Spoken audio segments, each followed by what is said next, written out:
여러분 안녕하십니까? CJB 뉴스입니다. 국적항공사인 대한항공이 오는 10월부터 청주공항의 화물 운송 업무를 중단하기로 했다는 소식 전해드렸는데요. 하지만 충청북도도 정치권도 에어로케이 취향 등 여객 부문에만 관심을 쏟고 있어서 대책 마련이 시급합니다. 조영관 기자입니다. 지난 2003년 준공된 청주국제공항 화물청사입니다.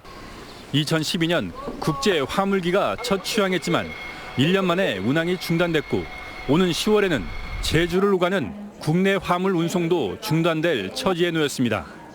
대한항공이 매달 4천만 원가량의 적자를 이유로 사업 포기를 선언했기 때문입니다. 물동량은 계속 떨어지고요.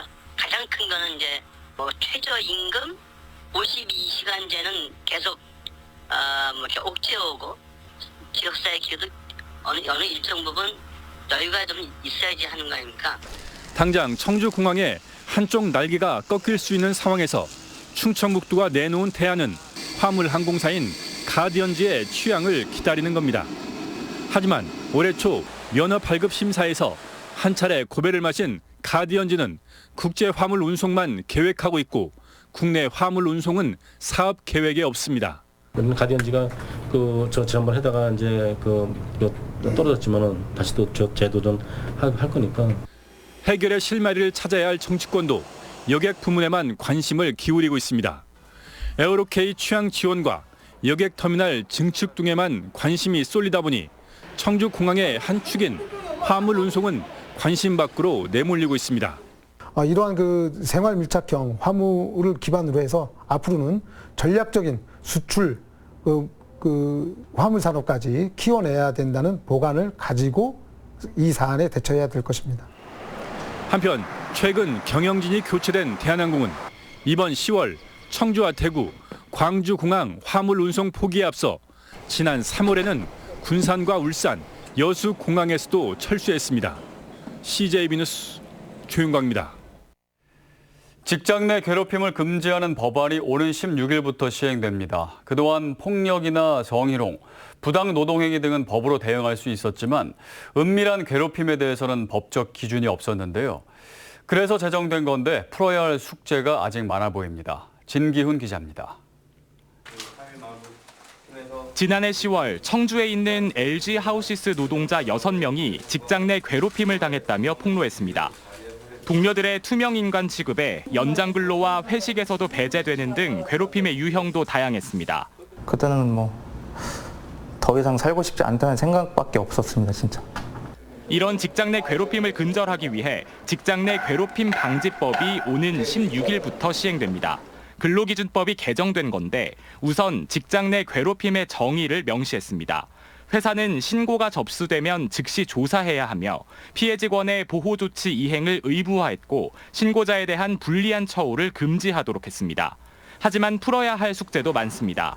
우선 5인 미만 사업장 근로자나 특수고용 노동자 등 근로기준법 적용 대상이 아닌 노동자는 법 적용에서 제외됩니다.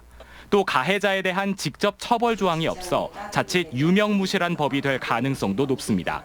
가해자라든지 사용자 의무 조항에 대해서 하지 않았을 경우에 처벌 조항이 없다 보니 이거는 오롯이 피해 당사자의 몫으로 또 여전히 남아있다라는 게 있으나마나한 법이라는 오명을 쓰지 않기 위해서는 구체적인 처벌 조항을 마련하고 정부의 사전관리 감독을 강화하는 등 근본적인 조직 문화 개선책도 뒷받침돼야 할 걸로 보입니다.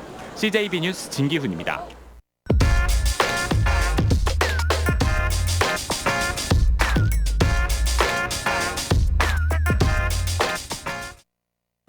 (2분기에) 반짝 상승했던 제조업 경기 전망이 한 분기를 못 버티고 다시 고꾸라졌습니다.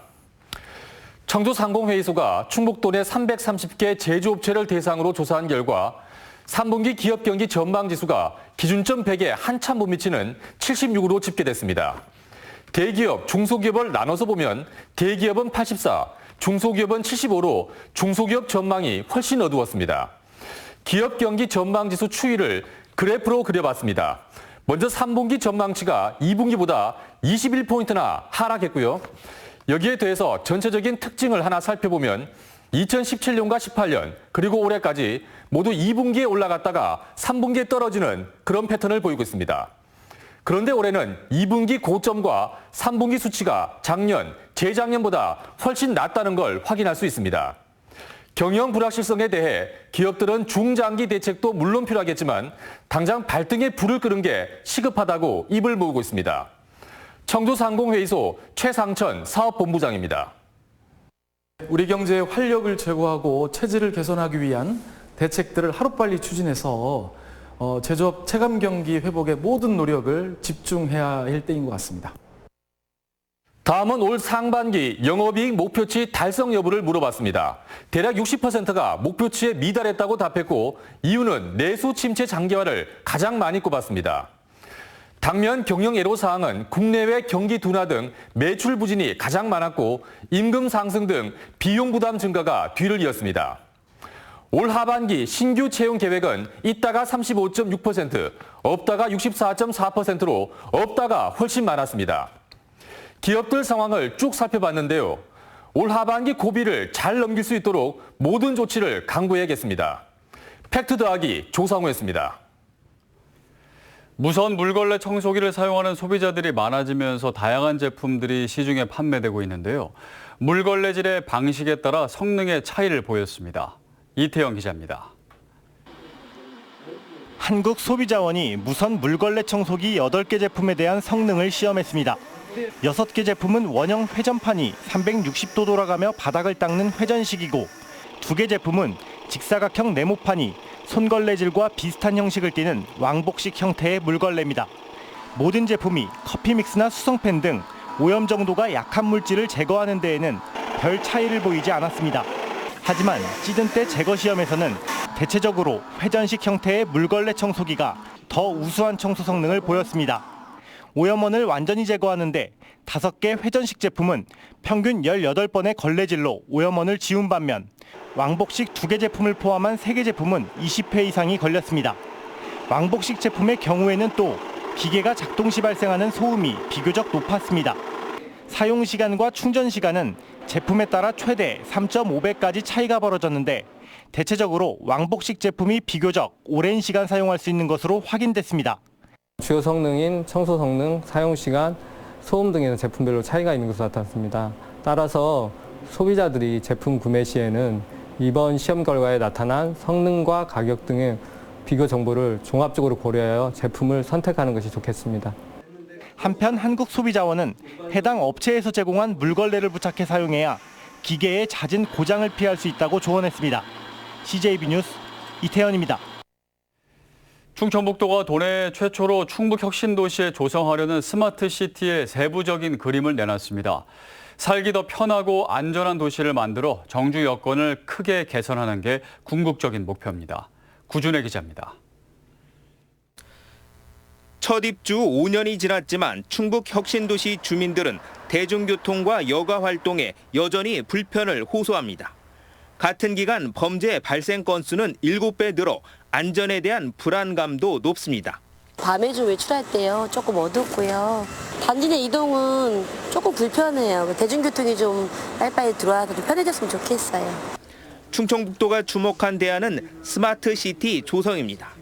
첨단 정보통신 기술을 활용해 안전하고 편리한 도시를 만드는 겁니다. 이를 위해 이동이 편리한 모빌리티 도시, 주민 공감 생활 안전 도시, 스마트 체감 문화 도시 등 4대 전략을 지시했습니다. 이용도가 낮은 순환버스를 대신해 공유 전기자전거를 도입하고 지능형 CCTV와 승하차 안전구역 설치, 통학버스 위치 알림 서비스를 제공할 계획입니다. 또 미디어 거리 조성, 태양광 기반의 스마트 버스 정류장, 전기차 충전소 앱 구축 등 11개 세부 과제를 확정했습니다.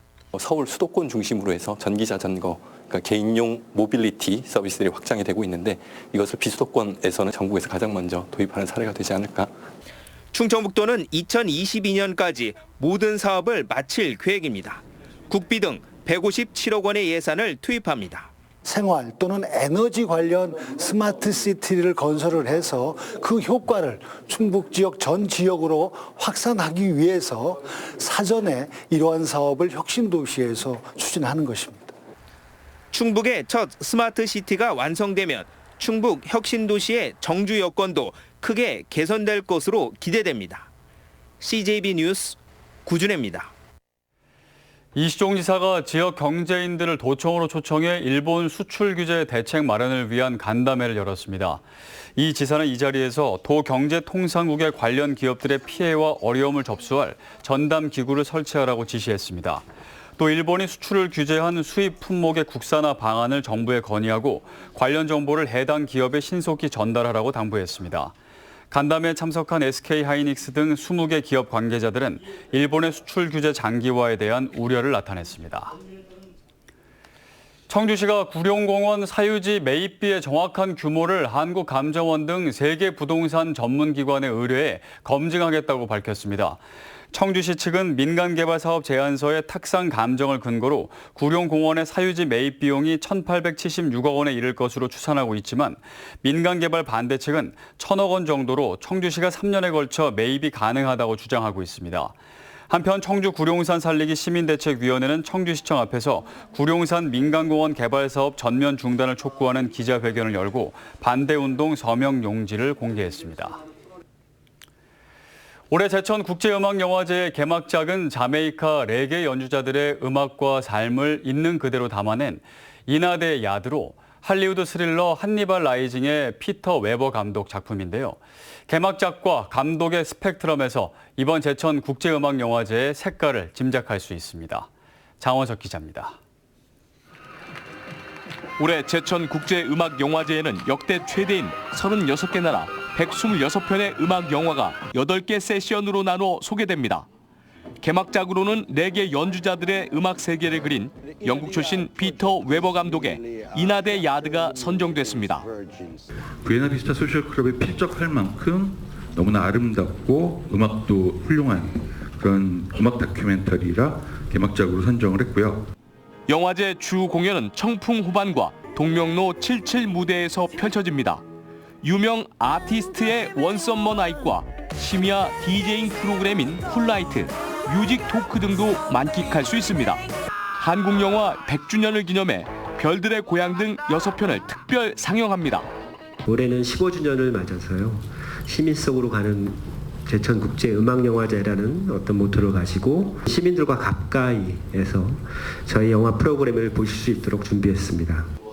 관심을 모았던 공식 트레일러는 써니의 김형철 감독이 맡아 일반에 첫 공개했습니다. 국내 3대 영화제에 맞는 다채로운 부대 행사도 약속했습니다. 아주 메버드급 이벤트가 동명초당에서 개최가 됩니다. 차 없는 거리에 여러 가지 또 먹거리와 시대가 들썩들썩하게. 제천 국제음악영화제는 다음 달 8일부터 엿새간 물 만난 영화, 바람난 음악을 주제로 화려한 무대를 선보입니다. CJB 뉴스 장원석입니다. 청주 상당산성 진입로 740m 구간이 우선 확장됩니다. 청주시는 문화재위원회 심의를 통과했다며 현재 왕복 2차로의 차도는 그대로 두고 갓길을 넓히고 보도폭을 왼쪽 6m, 오른쪽 3m씩 확장한다고 밝혔습니다. 옥천군 장령산에 동굴 체험파크가 들어섭니다. 군은 국토부 사업 선정에 따라 오는 2022년까지 41억 원을 들여 지금은 폐쇄된 동국 광산 내에 갱도 레일카와 열차 체험관, 어린이 상영관 등을 조성할 계획입니다. 청주 출신인 윤갑근 전 대구고검장이 자유한국당 소속으로 내년 총선에 출마하겠다고 밝혔습니다. 윤 전 고검장은 조만간 한국당에 입당한 뒤 청주 상당구 출마 의사를 밝힐 예정입니다. 정우택 의원과 당내 경쟁에 대해서는 어려움이 있겠지만 극복해야 할 문제라면서 시대적 상황이 변화를 요구하고 있는 만큼 충분히 가능할 것이라고 말했습니다. 다음은 오늘 도내에서 열리는 행사를 안내해드립니다. 청주에서는 2019 청주시 디딤돌학교 특강이 오전 10시에 도시재생 허브센터에서 있습니다. 증평에서는 투리네안 기타 연주회가 오후 7시에 군립도서관에서 있습니다. 끝으로 날씨입니다. 청주, 충주 등 도내 6개 시군에 폭염주의보가 발효 중인 가운데 오늘 한낮 기온이 33도까지 오르며 어제보다 덥겠습니다. 낮 최고 기온은 청주 33도, 충주 32도, 보은 30도 등 28도에서 33도의 분포를 보이겠습니다. 오늘은 가끔 구름 많겠고 내일은 장마 전선의 영향으로 오전에 남부 지역부터 비가 내리기 시작해 오후에 전 지역으로 확대되겠습니다. 내일 도내에 예상되는 강수량은 10에서 40mm 안팎입니다. 이상으로 CJB 뉴스를 모두 마칩니다. 고맙습니다.